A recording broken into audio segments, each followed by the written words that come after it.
Hello and welcome to Mitch Madness. Remember to like and subscribe for any updates and new stuff. All right, let's start getting into the Duster.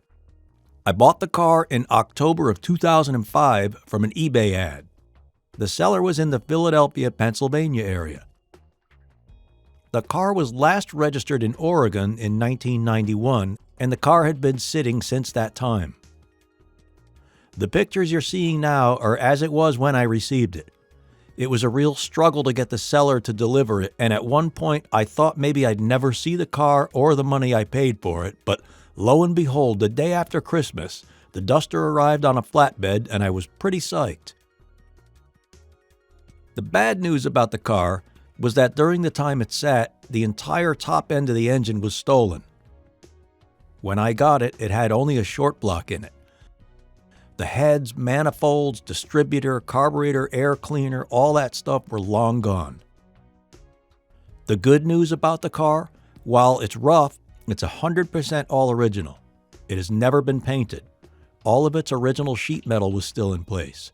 No modifications of any kind had ever been performed on the car to the best of my knowledge.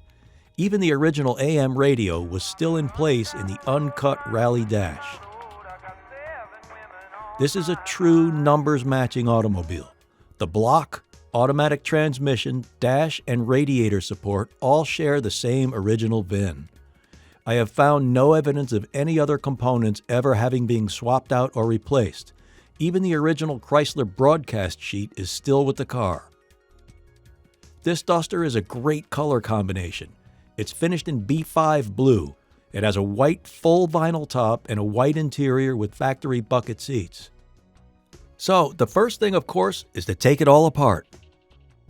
I removed all the bolt-on sheet metal to find that the only rot-through on the entire car was a quarter-sized area on the bottom of the spare tire well in the trunk and a tiny bit at the bottom of the rear quarters.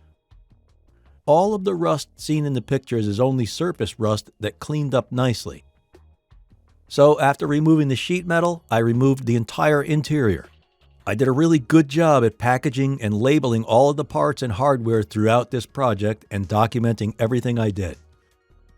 Know this, though, regardless of how many pictures you take, there's going to be a bunch of times when you said, why didn't I get a picture of this or that? All right, so the next thing was dropping the engine and the tranny from the car. Since there's no top end on the engine and I had already removed everything else from the engine compartment, all I had to do was remove the stuff from the front end of the motor, like the water pump, stuff like that, and I was able to raise the car up on ramps, then remove the engine by dropping it rather than going through the dreaded engine hoist rental procedure and pulling the motor. This saved a lot of hassle and some expense. All right, that's it for today. Next time, we'll start looking at getting everything cleaned up and restoring the individual parts and assemblies. Thanks for watching.